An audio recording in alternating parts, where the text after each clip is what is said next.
Welcome to the National Workplace Bullying Webinar Series, Week 4. We are so glad to have you all here. My name is Ms. Kamei, and I'm the Vice President of the National Workplace Bullying Coalition. And I'm here today with the pleasure of introducing one of our fellow board members, Wilma de Soto. She is a board member for NWBC. She has served on our board for 4 years. She brings amazing experience on the topic of workplace bullying.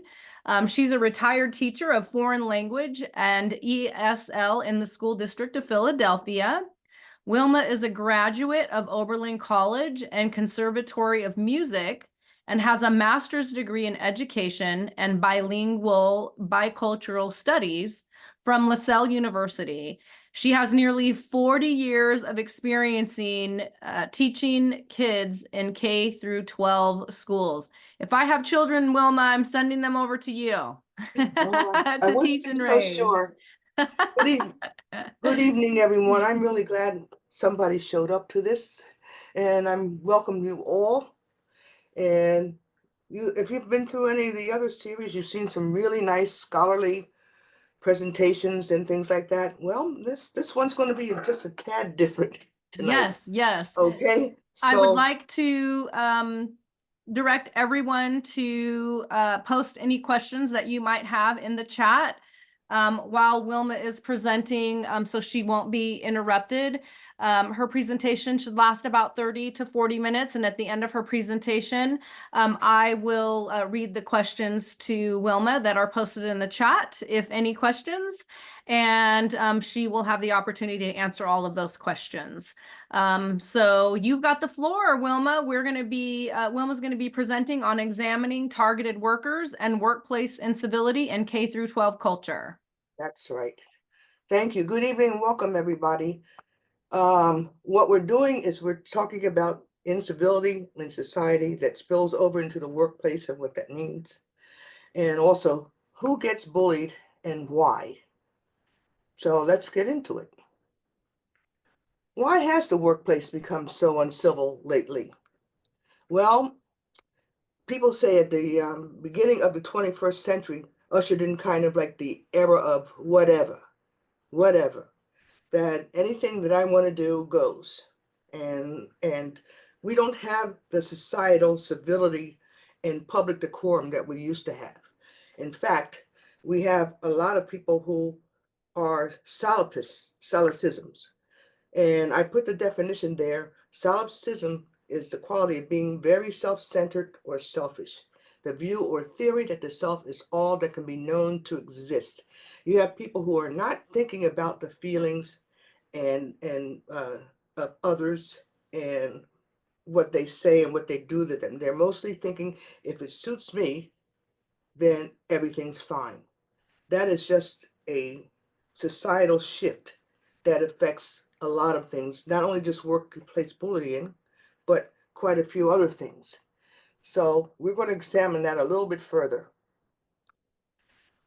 Okay, here's examples of incivility in the workplace abound. Answering the phone with yeah, neglecting to say thank you or please to your fellow worker, using the voicemail to pick up calls so you don't have to be bothered with people. If there's a break room, leaving a half cup of coffee behind so you don't have to make the next pot and clean up the old coffee pot. Standing over people while they're on their desk doing something else because they want you to stop what you're doing to cater to them. Things like dropping trash on the floor, leaving it for the other people to clean up, talking on the phone loudly about personal matters. It seems a lot of people do things that used to be the purview of their home in public now. Those are things that people didn't used to do, but people feel perfectly free doing it now.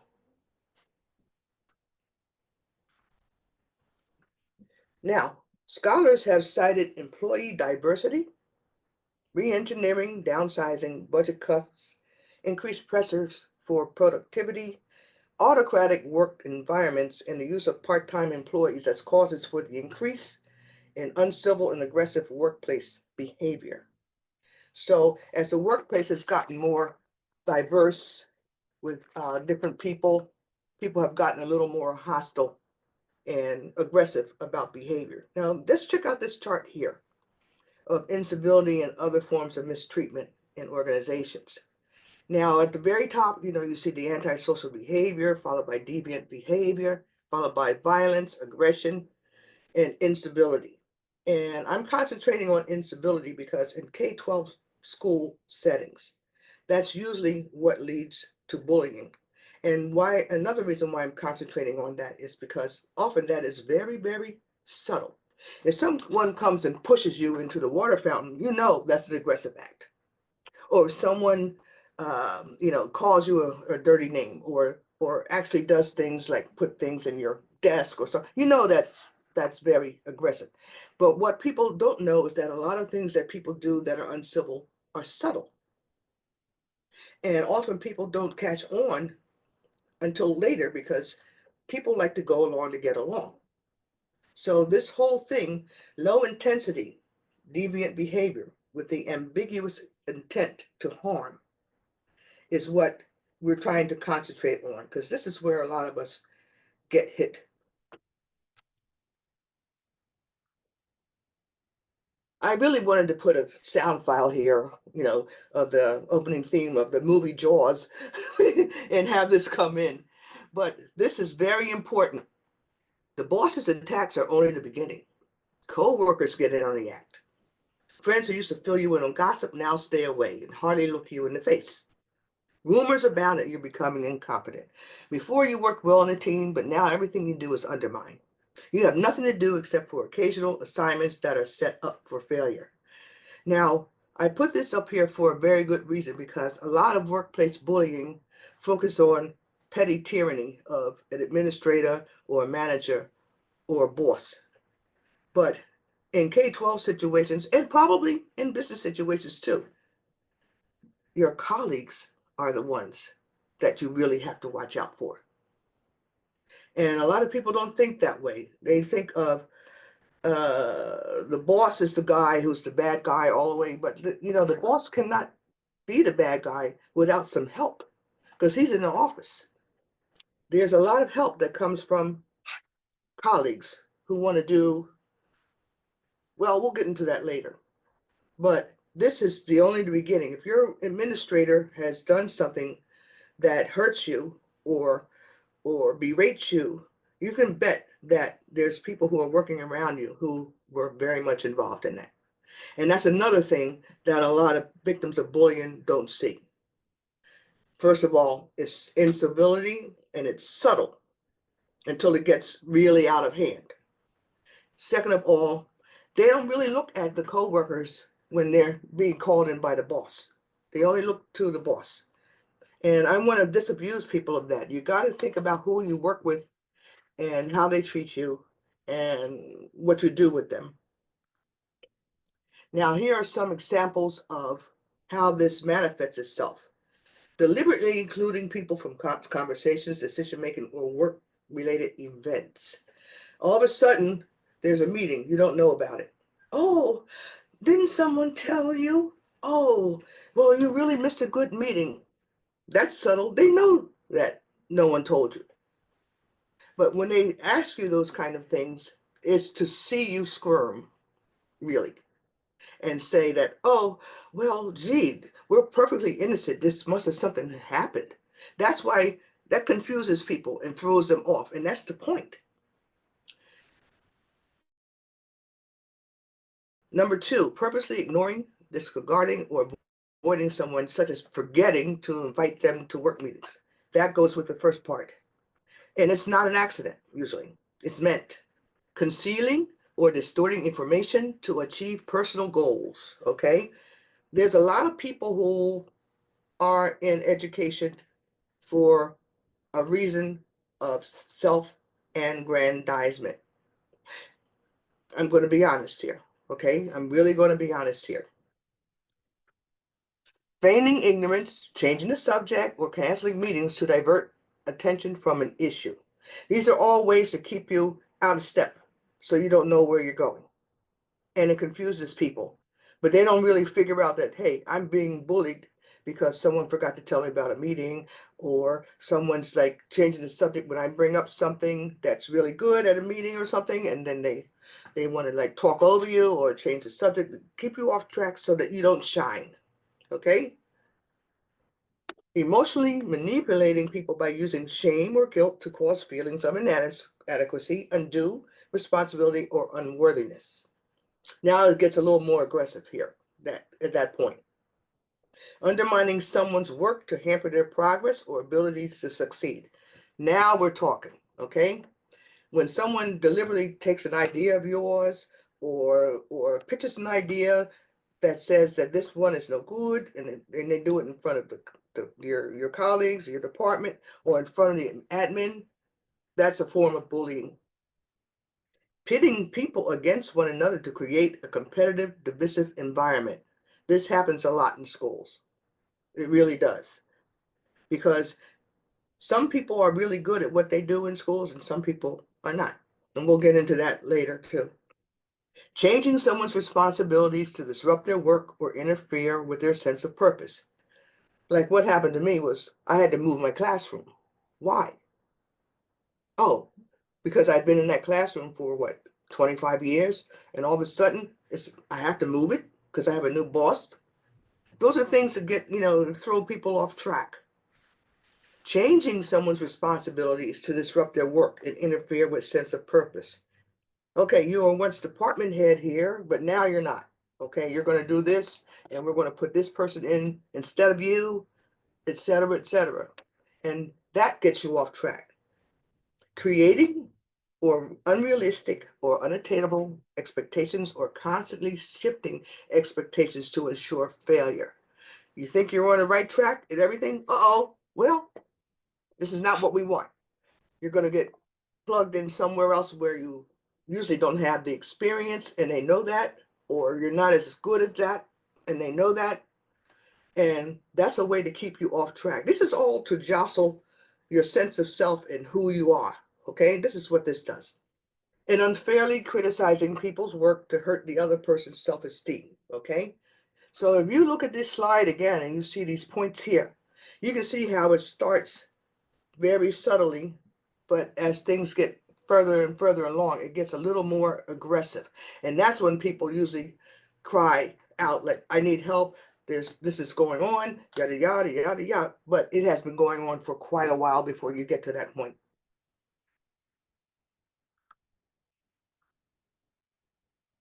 Reasons for bullying at work, okay? Number one, professional jealousy. And this is very, very common in school systems, situations, because teaching is personal, okay? And workplace bullies target those that have talent because they either feel inferior or they worry that their work is being overshadowed by other people. So if you are a person who is good at what you do, you're going to be a target by people who can't measure up to you, or for some reason think that you're doing something to make them look bad.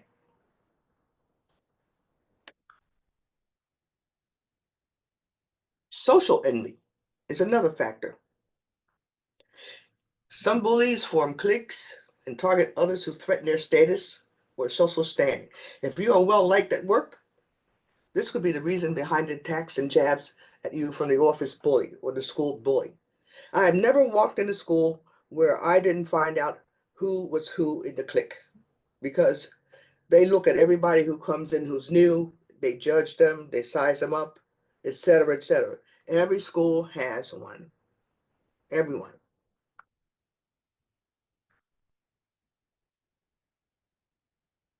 Threats to control. A lot of people in these cliques have it made. They get all the paper they want if they need to print at the printer, or supplies. They have it all sewn up, because they're the ruling clique or junta or whatever. They're in with the boss, they're in with everybody, etc., etc. Now, they don't want to share. So people who are bullied are usually people pleasers who try and go along and collaborate and do things with everyone. Okay, so if you would describe yourself as a caring, social, or collaborative person, this might be the reason that you are being bullied at work. Anybody who is caring, social, collaborative, and capable is a threat to the controlling junta. We'll get into that too a little bit later. Insecurity or low self-esteem. See, a lot of people think that bullies have very high self-esteem, but a lot of them don't. But this is for the victim. If you're a person who is introverted or submissive, you are more likely to be bullied at work than extroverted and assertive people. Insecure people with low self-esteem are more often vulnerable to bullying at work. There is also some evidence that depression and other stress-related conditions might attract the attention of bullies. Those are smelling blood in the water, okay? Those are things like smelling blood in the water.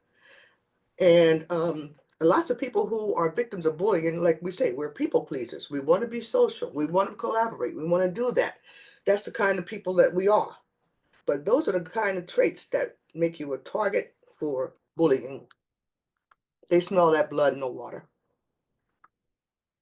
Personality characteristics.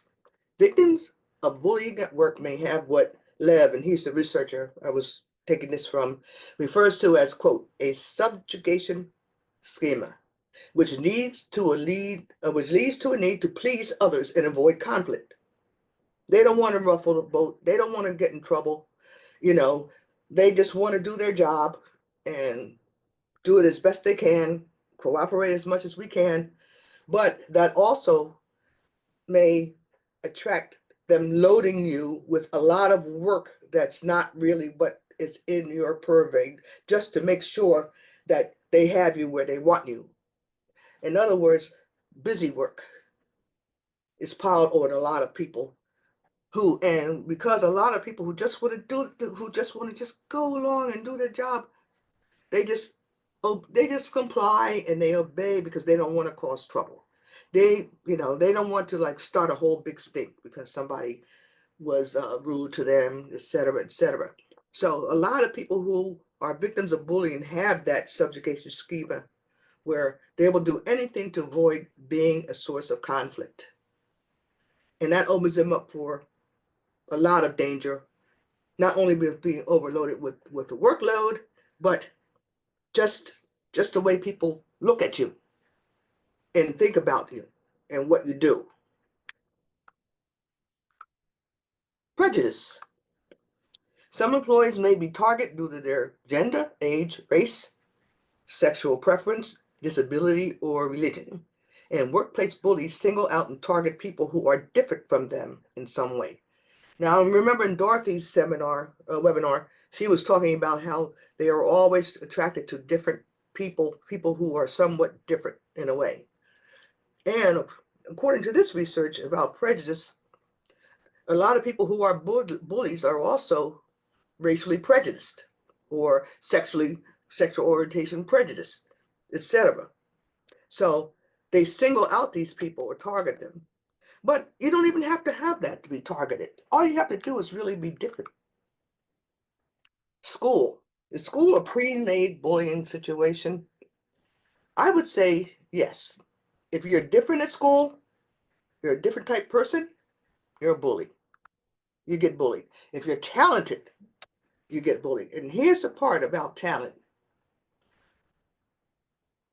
A talented person doesn't necessarily realize that they are talented because it is part of the package that they came with. If you understand what I'm trying to say. Give you an example. Okay, when I was 3 years old, my older sister took piano lessons, and I would hear her, and I'm a little kid, I'm 3, and I would come down after she was done with the piano, and I would play everything she would. Okay?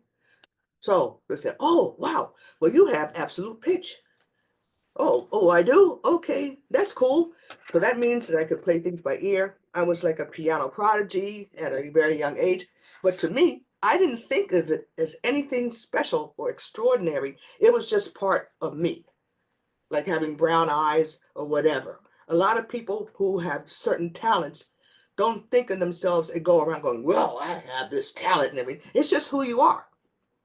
Okay, it's just part of the package. But people who don't have your talent and see that, they think of it totally differently, like you're trying to outshine them, or you're here to make them look bad, or you're trying to show them up. And schools are famous for cliques and couturiers. If anybody here was ever a student in a high school, you know there was a clique that had the jocks, and you know there was a clique that had the cheerleaders and the big men on campus, etc. They kind of lend themselves to that. And even though we're no longer in high school, those kind of situations of departments, grade groups, uh, all those things where you go into small groups have the potential to become cliques. And a clique is a group that excludes others by nature. So if you come in, let's say you're in a grade group and you're meeting with fifth grade. And see, I was an ESL teacher, so that means I had to meet with several grades.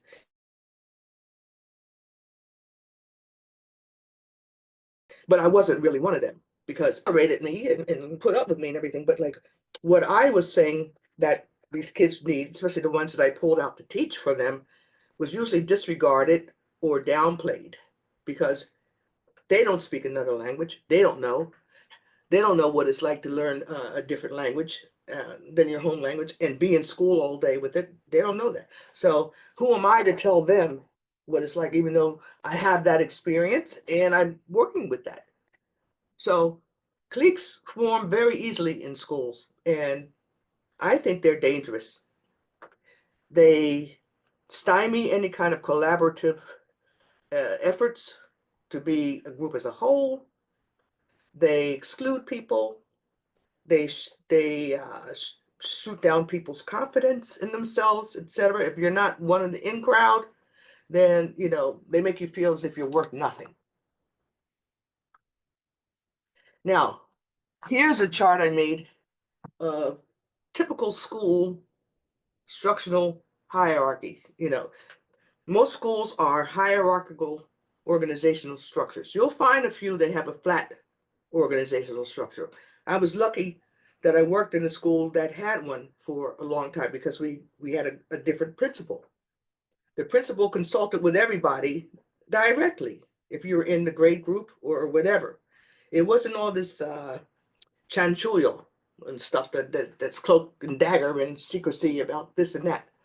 But most schools are like this, where you have the principal in the driver's seat, then the VP, vice principal, and beware the school secretary people, because they know a lot about what's going on and they feed a lot of comments, not only to the principal, but to other teachers.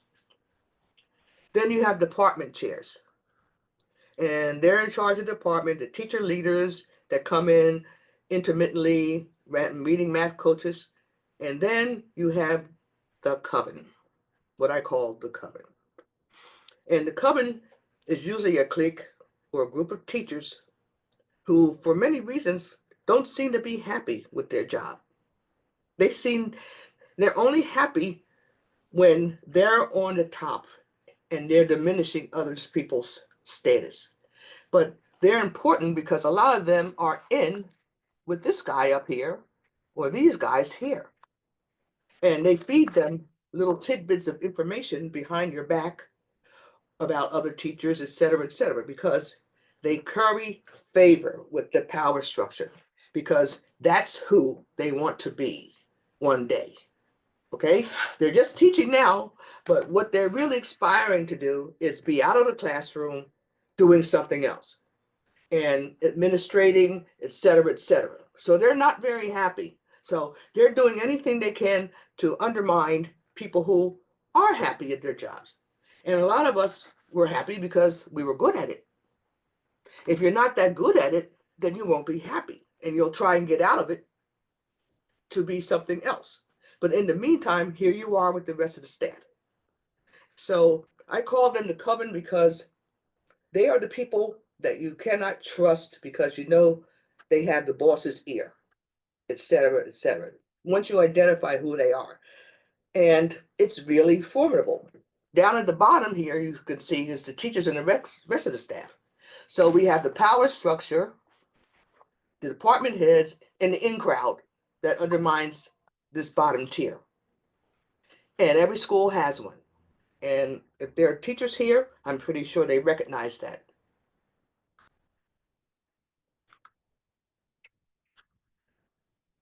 What on earth? Okay, this line is from The Wizard of Oz. Now, this cartoon here shows how hard teaching can be because you have all this going against you, you know, the kids, people on drugs and parenting, poor parenting, you know, kids running the streets at night. That's hard enough. And plus you have the political pressure, et cetera, et cetera. Now, what's that got to do with the Wizard of Oz? I'm glad you asked that question. When he gives the Tin Man a heart, he says a heart is judged by not how much you love, but how much you are loved by others. And teaching is judged not by how much you know, but how much you are able to give what you know to others. That is a separate art and craft. Okay? One thing is knowing your subject matter. And people think, oh, because I know the subject matter, I can teach it. That's not necessarily true. You have to have the craft of being able to read people and give information to them and make it think it's their idea to others. And there's a lot of people who don't have that. They just don't. Some people who are in teaching are okay, but they're never going to be really, really great. Some people are okay, good, they'll get better, but they're never going to be that kind of top tier teacher because it's very difficult. It's very personal. And some people are naturals. Okay?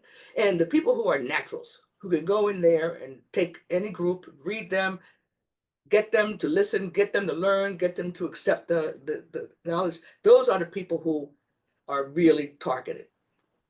Okay? So this is hard. It's a hard job if you don't like it.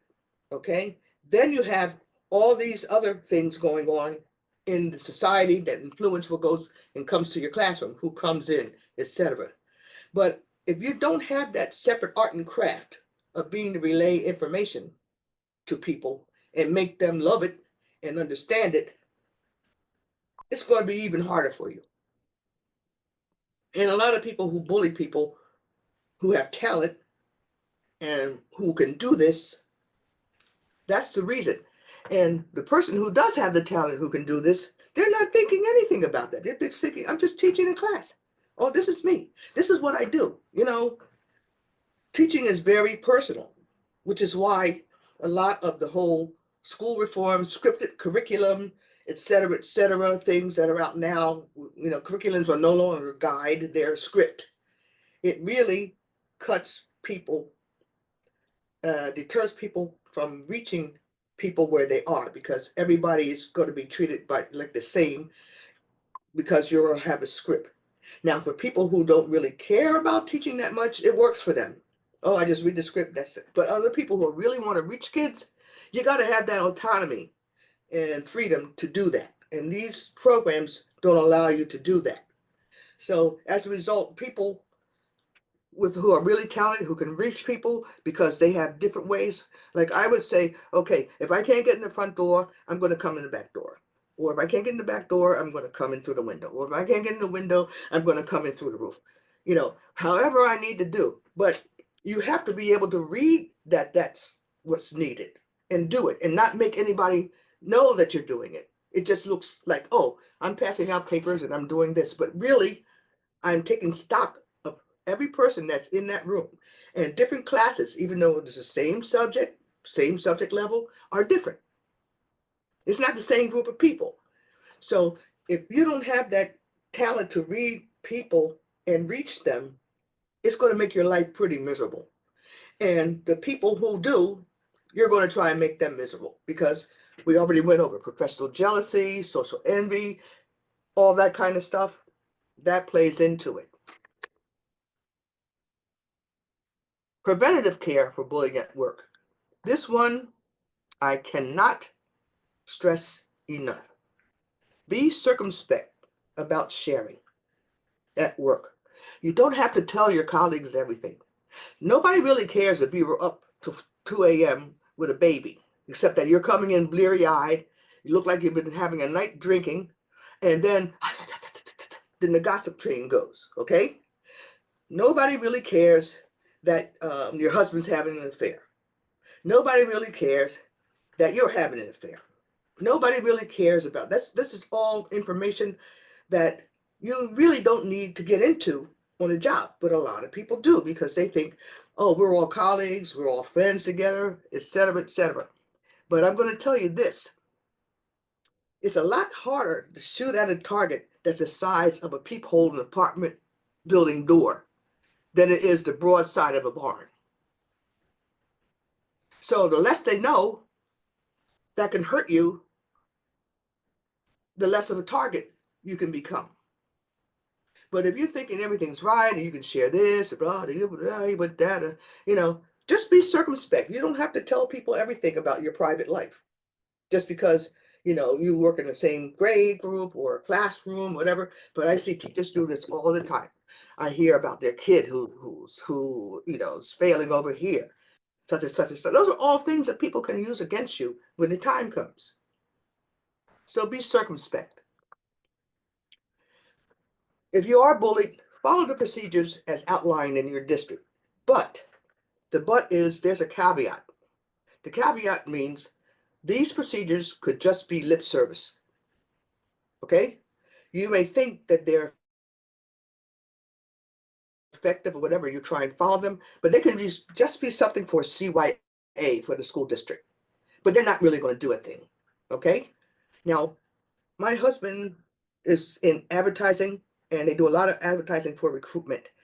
And one of their big clients was SHRM for a long time, the Society for Human Resource Management, okay? That the operative word in that is management, okay? HR is part of management.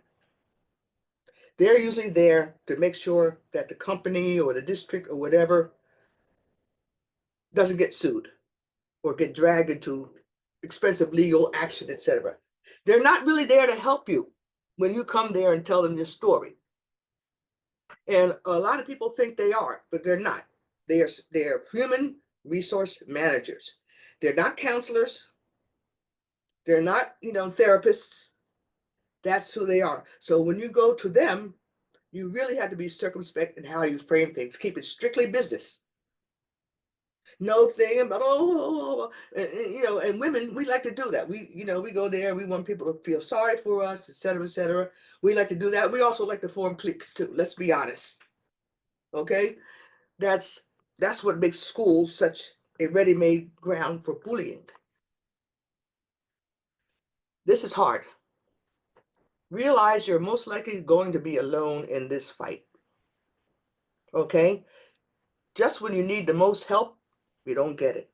You don't get it from the district. You don't get it from your colleagues. They're all running square, maybe like, oh, I hope it's not me. Or maybe she shouldn't have said this or done that. And then that's why she brought it on. They'll justify it and treat you as if you were a hot potato at 500 degrees. They'll stay away from you, but they'll still keep track of what's going on with you. And they have means to do that. Plan an exit strategy. I can't stress this enough. If you get into it, you got to have a way to get out of it. Okay? You have to. Or else don't get into it. Just suck it up and be there. But if you don't have a way that you think about before you really open this can of worms of what you're going to do if it doesn't work out, and many times it doesn't work out because of the procedures, etc., etc.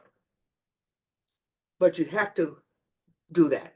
It's not a shame. It's not a source of shame to be able to leave a situation that's harming you. It's not. It's wise. It would be just as wise as if you're going to a battlefield and then you've discovered in the middle of battle, there's no way to get out of there. You're going to get killed. So that should be part of your strategy, your overall plan for advocating for yourself at work etc. So I'm going to repeat this again. Be circumspect about sharing. You don't have to share your entire life at work. You don't. Follow the procedures, but realize that's sometimes just there for window dressing. They're not going to do anything a lot of times. Realize you're going to be alone. Get ready for that. Prepare yourself for that. And plan an exit strategy beforehand. Beforehand. If you don't need it, good. But to not have anything and just go in there, no, not good. And here's some resources that I was doing this presentation from, etc., etc. And this is for people here if they are interested. And the bottom one, I had to put this in because I wrote it in 2019. Cower and the world cowers with you. Stand up and you stand alone. This is from Badass Teacher's blog, because I really go into a lot of more detail about how this all works. Because everyone's going to, if you go crying to them, no, they're going to feel sorry for you while stabbing you in the back. But if you really fight for yourself, they're not going to be there for you. They will not be there for you. You will be alone. So that's my presentation so far. If there's any questions, just don't throw any rocks. No, I'm just kidding. So that's the end of my slideshow. And I hope it helped. I really do. Thank you so much, Wilma. Such a great presentation. You're getting a lot of love in the chat. We do have a question. Dorothy Suskins, you have your hand raised. Would you like to post your question in the chat? Or would you like to unmute yourself and ask the question live? Yeah, hi Wilma. I'm happy to ask it live. So first, Wilma, that was amazing. Thank you, thank you, thank you. And as a teacher, I have so lived this. It's why I originally started my work on research on workplace bullying. I had a question for you. One of the things I have noticed personally in schools, and then also talking with other teachers, is this oftentimes when we have teachers that, and you kind of touched on this, that are advocating for students or advocating for families that are different in some way. And we're like, no, she can do this. She does have this to offer. Yes, we've got to give her these opportunities. That can make you a target. And I was wondering what your thoughts were around that. My immediate thought is, and I've been in this business for a long time, okay? As I said before, there's a lot of people there who aren't happy to be there, okay? Who teach. They really aren't. And they use teaching as a stepping stone to another career or to be administrative. And so the kids suffer because that's not their priority. And see, if that's not their priority and it's your priority and you're good at it and you're doing this and you're getting results, that's definitely going to make you a target. That's what I would say. There's a lot of people who go into teaching as a last resort. They're, see, that was what I always wanted to do. And I thought I was pretty good at it, actually. At least my kids tell me I was. Well, they do. They come and take me to lunch still and all that kind of stuff. I'm not really retired. They're still out there and there a lot of them working. But a lot of people really don't want to do things for kids. And they're in schools. Unfortunately, that's a dirty secret. That's a dirty secret. They want to be a star somewhere else, but they use that as a stepping stone. So even the fact that they want to be a star and they see teachers who are a star, it doesn't register with them that one can be both. You can be a star and a teacher. It's either or. But that's what makes people a target. When they see that, it's just something they thought could never be in the same situation. Being a star, being a talent, being a shining star, and being a classroom teacher. To them, it means getting out of teaching to do that. But when they see that, they don't know what to make of it. You know, am I making sense to you? So this is why a lot of people are targeted, because they don't want to be there in the first place, a lot of them. And a lot of the children that they teach too are not children that they know. They're not children that they grew up around. They're not children that, you know, they went to house to have a meal with their family or invited their family, their friends. They don't know these people except in a classroom situation. Okay? And a lot of times they're afraid of them too. I'm gonna really put it out here front street. So you have all that working. So when you see that, and the other picture I showed you with the whole thing with the drugs and fatherless kids and all that, it's a hard job. It's a very hard job, and it's hard to do well. And when people see those people who can do well, they're a target.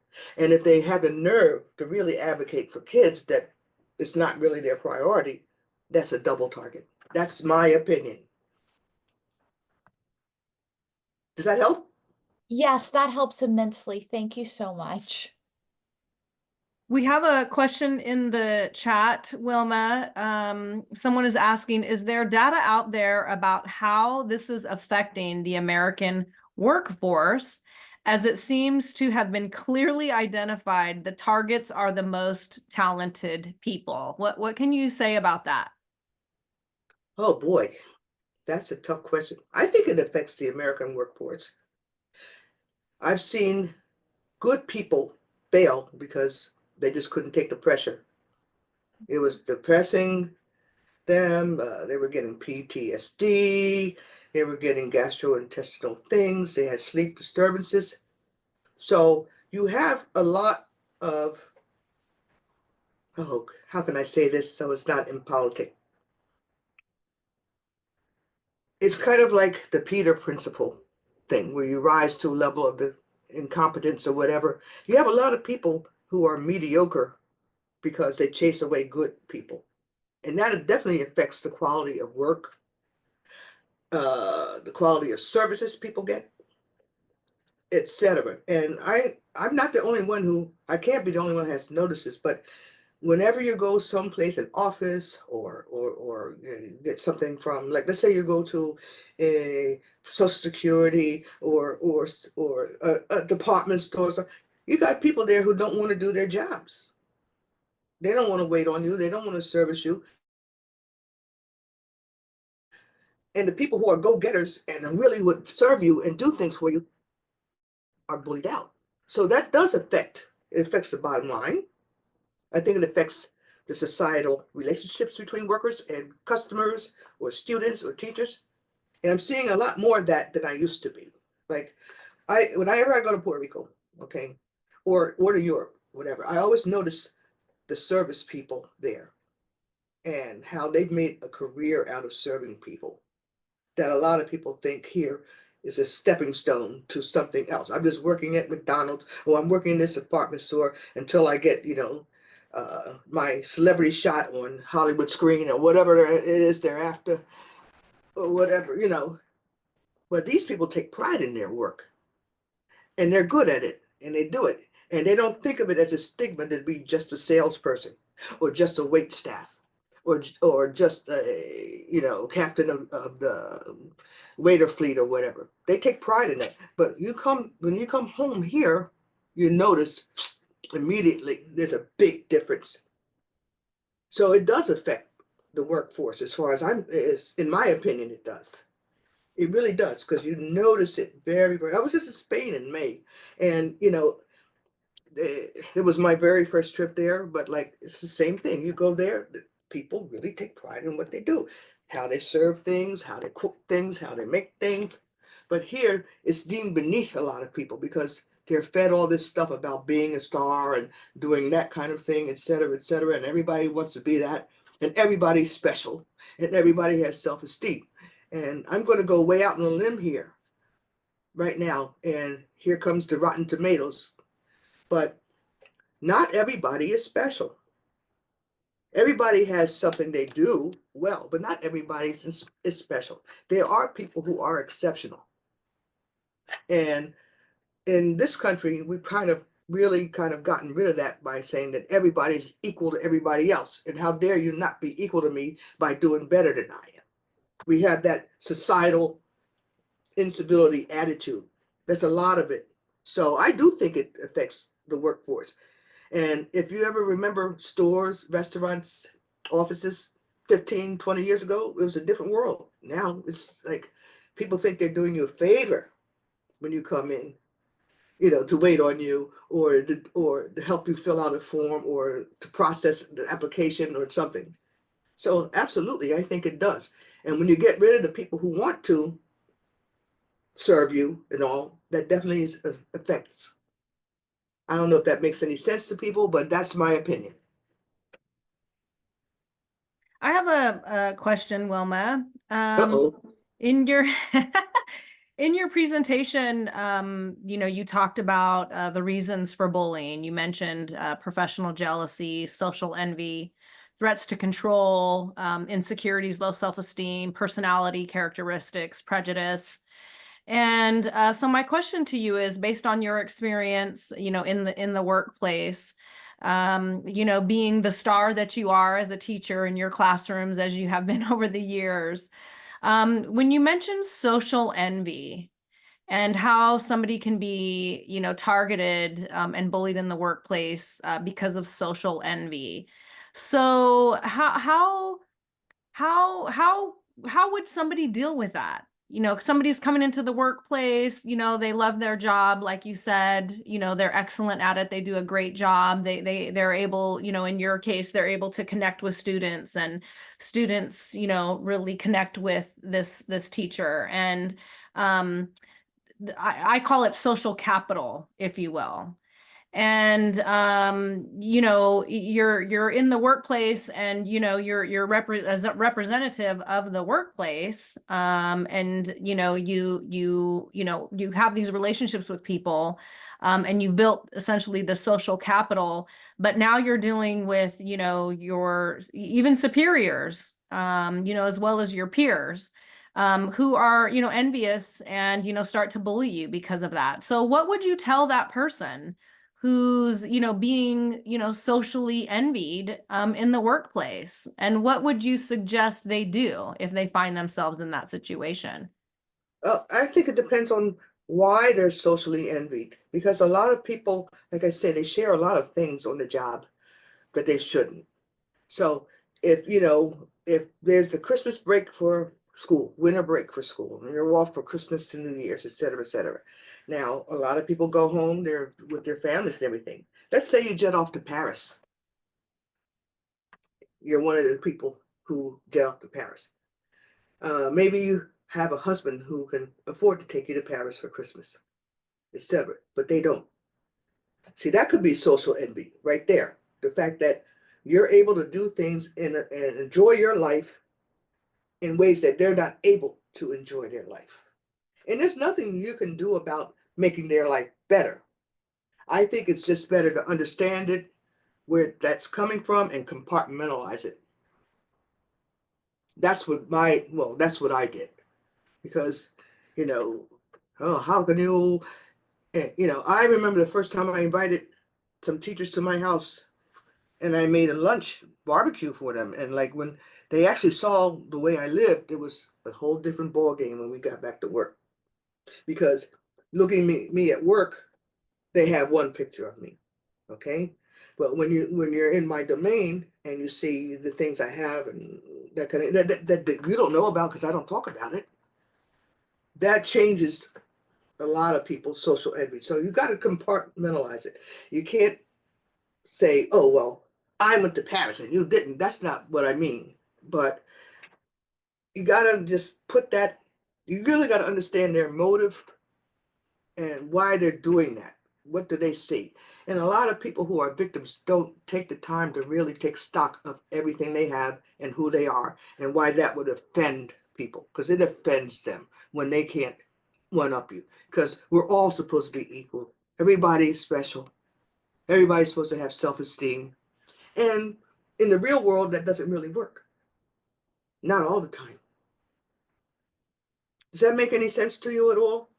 Yeah, yeah, it makes a lot of sense. You know, when you talk about, you know, oh, my husband took me to Paris, or, you know, they see, I mean, even the car you drive, right? When you walk out of the office and you go get in your car, and, you know, they're Yes. envious of the car that you drive, and, you know, you invite them to your home and they see your beautiful home, and, you know, they develop this, you know, judgmental, envious, you know, opinion, and like hate you, you know, Yeah. really, really hate you for it. And he And hadn't done anything wrong. right.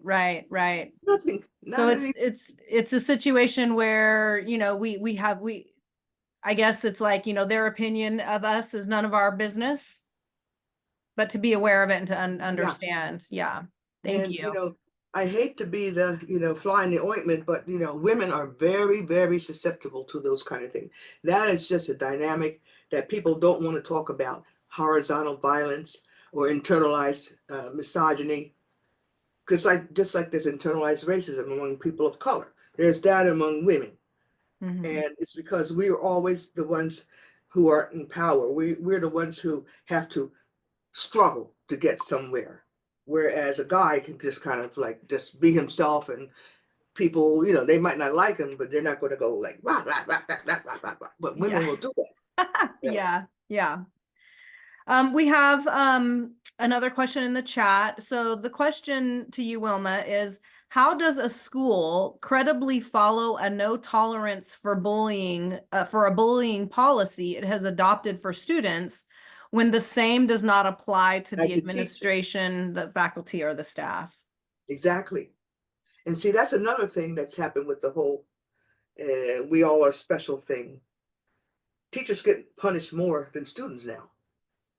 You know, they get punished more. They get called to the office, the principal, more than kids who are disrupting things and throwing furniture and et cetera, and all, because the principal answers to the superintendents. Okay, and see, and if my school has all this problem with bullying and teachers, then my school is not good. Then that reflects on me. Okay, so therefore, I'm going to squelch down any kind of complaints that these people have, or they're coming to me about this and that and the other thing, because that means I don't know what I'm doing to run my school. It's all about the ego of that person in charge. Okay, so because they'll be at the board meeting, they have to turn in these reports about how many suspensions there are or how many dismissals there were, etc. And if you have a large amount where you're actually doing something about it, that's going to reflect bad on this corporate CEO education structure of way schools are being run now. Like they're being run not as a social academic institution, but as a business. And these are like cogs in the wheel. These are not people, these are not children, et cetera, et cetera. So they don't have any time to do anti-bullying for teachers. It's not even on their screen, it's not even on their radar. And as far as being disingenuous, yes, it is disingenuous. They have the policy, but like I said, there's always a caveat. But you can't expect it to function in the manner it's supposed to, because too many people have their egos and their hearts on the line, and they don't want to look like they don't know what they're doing, even though they don't know what they're doing. It's true, and we've all seen it.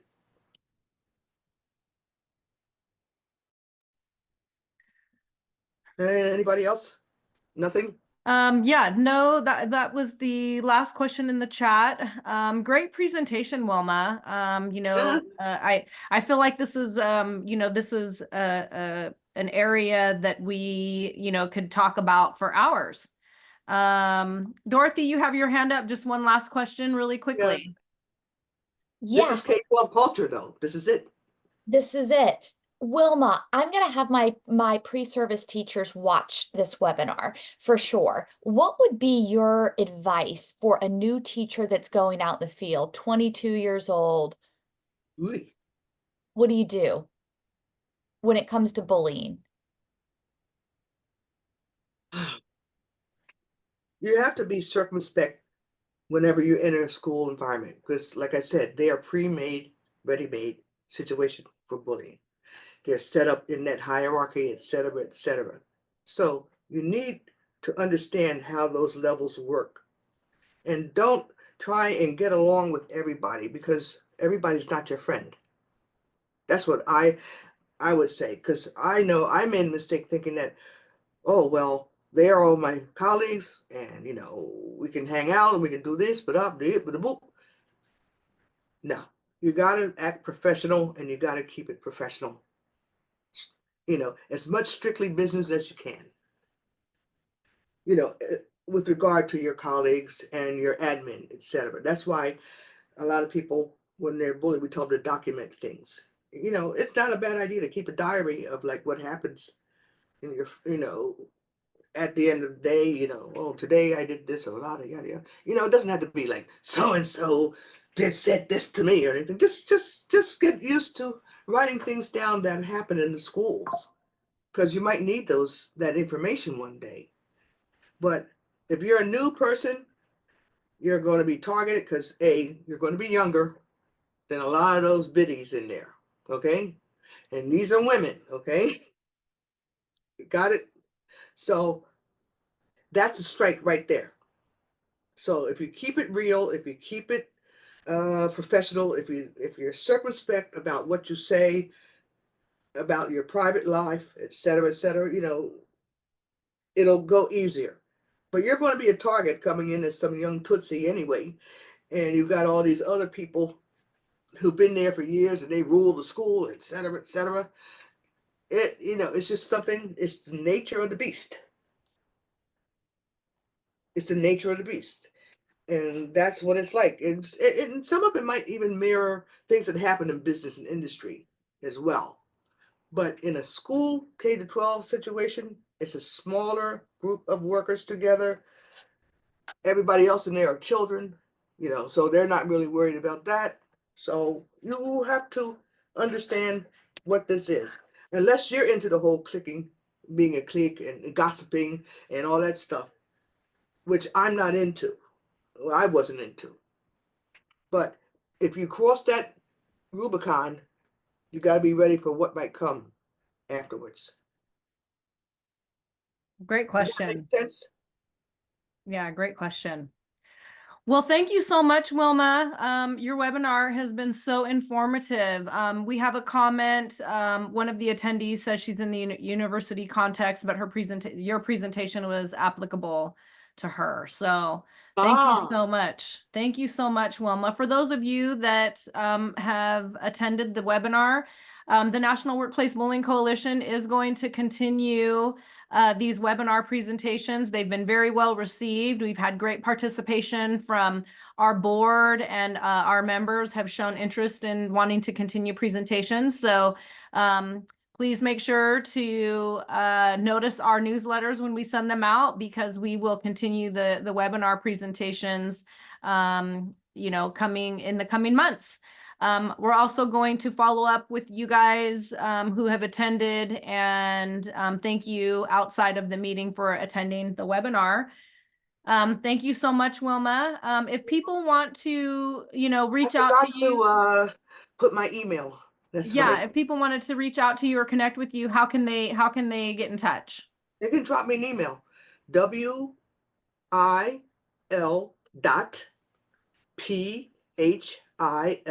will.phil@comcast.net.